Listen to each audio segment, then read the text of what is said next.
It feels like one of my remaining few purposes in life is to come on here from time to time and give some much-needed truth talk to my fellow Bears fans. Much-needed truth talk. Now, thankfully, it's not about trying to convince people that Trubisky stinks. He's not that dude. I think most relatively reasonable, logical Bears fans acknowledge that now. 3 years is enough. Especially when you watch Mahomes and Watson, you see the clear gulf and difference between Mitchell and the other two. Sure, you have that contingent of Bears fans that are what I call marks for mediocrity that naively want to believe that Trubisky can somehow figure it out. He's not going to. He is what he is. And you wanting him to be what he's never going to be doesn't make you any better of a fan. It just makes you a moron mark for mediocrity. That's exactly what the hell it makes you. But I think there's enough Bears fans on board with basic common sense here that we don't have to go down the Trubisky stinks argument, I think that book has been pretty well closed. But leave it to Bears fans to have another way to show their moronic markdom for mediocrity. And of course, it involves the quarterback position. And that comes to the possibility of what the Bears could do with that position in the offseason because Mitch isn't that guy. And possibly pursuing options in the draft, maybe. But most notably looking to target some type of veteran-established league starter in either free agency or via the trade market.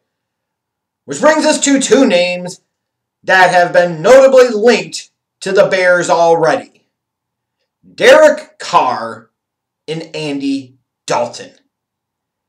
Yes, we've reached that point of the exercise where non-elite, non-true franchise guys are being viewed as some type of warped savior for the Chicago Bears franchise. It's just a measurement of how bad Trubisky is, a measurement of how low the expectations in general are for the Chicago Bears organization, specifically to the quarterback position. It's just messed up. Let's make this as clear as we absolutely positively can. Derek Carr and Andy Dalton are dumb dick moves that would be perpetuated by a dumb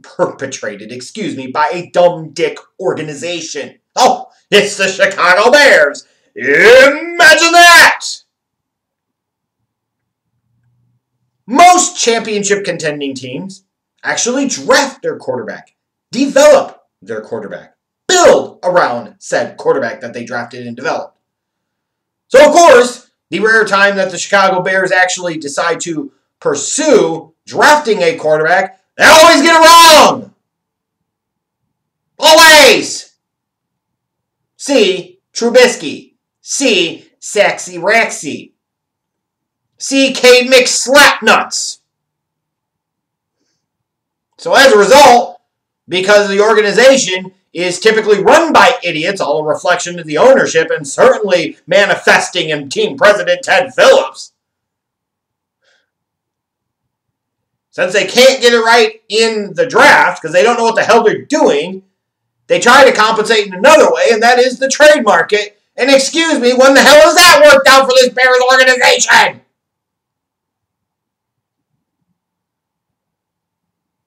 Because Jay Cutler was such a raging success, right? Has given up the first-round pick to get Rick Meyer was such a blow-away, throw-down, slobber-knocker of a good deal, right?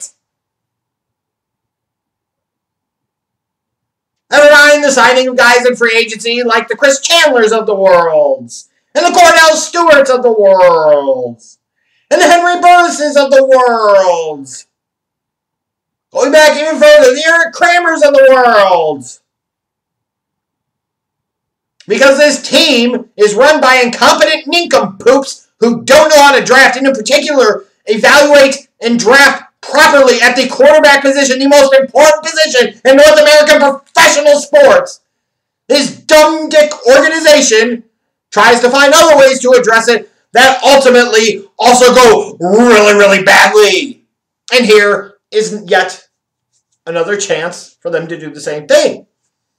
And I see all these Bears people, Bears media people, talking specifically about Derek Carr and how he'd be this big upgrade over Trubisky. Or he might not be that much better, but he's better than Mitch.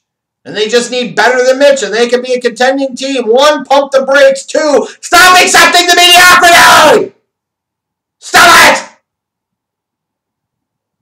It is okay to want more.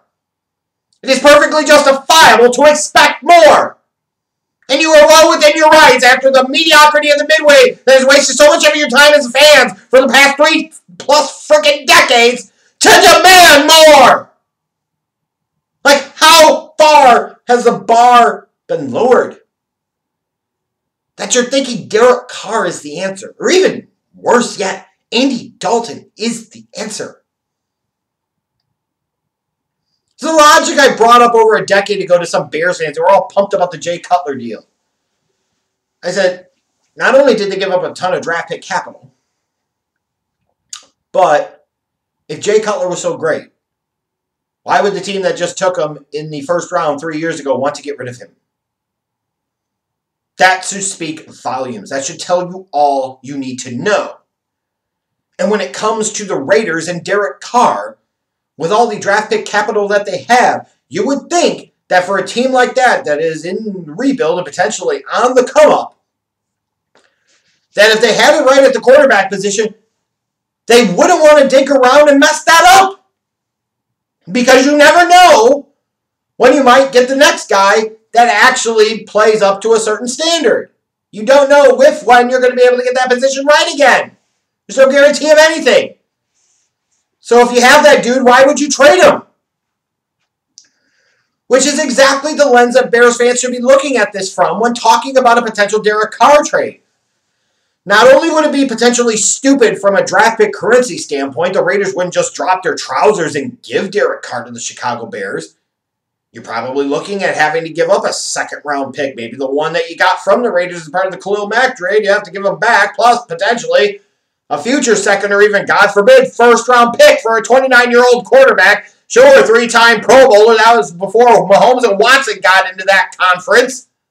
With 1 winning season, 1 playoff appearance in 6 years. Getting to 30, he's not going to get a whole lot better. He pretty much is what he is. Oh, he completed 70% of his passes. Well, big skippy skip and whoop-de-frickin-do.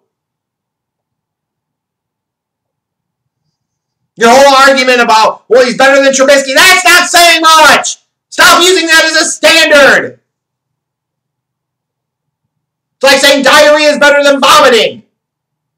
Sure, it doesn't leave an aftertaste, but it still sucks too. I'm not here to say Derek Carr totally and completely sucks. But this fantasy that Bears fans have, that Derek Carr would come in and solve so many of the offensive problems, combined with the amount of draft pick capital you potentially have to give up to get him, plus the amount of money that even on his relatively team-friendly contract, you would have to invest in him for a team that is somewhat restricted in terms of the salary cap. Like, how well do you think this is actually going to go for a team that has a history of making trades for quarterbacks and it not working out? Not to mention the fact that defense took a step back in 2019 and without significant changes is going to take another step back in 2020.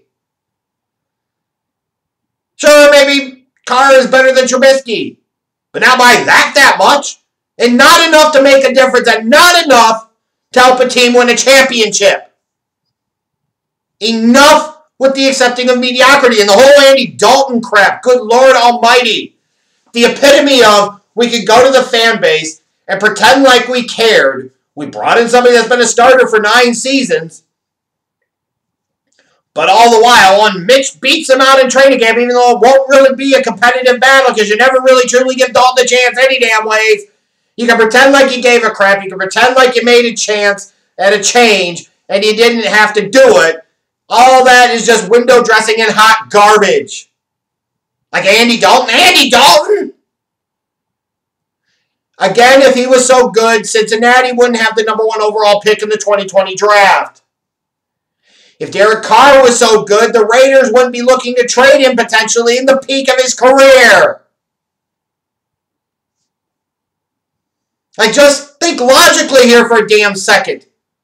It doesn't make any sense, and the reality is, for the Chicago Bears, is 2020 is that ultimate purgatory season.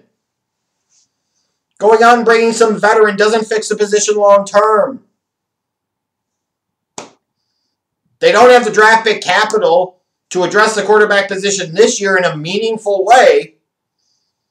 You're kind of unfortunately stuck with trying to ride it out with Mitch in 2020, waiting for him to stink up the joint again, so that way you have your excuse to fire Nagy, fire Pace, and God forbid wasn't for a fucking all fire Ted Phillips. But Andy Dalton, Derek Carr, they're the answer. You're crazy. Stop it.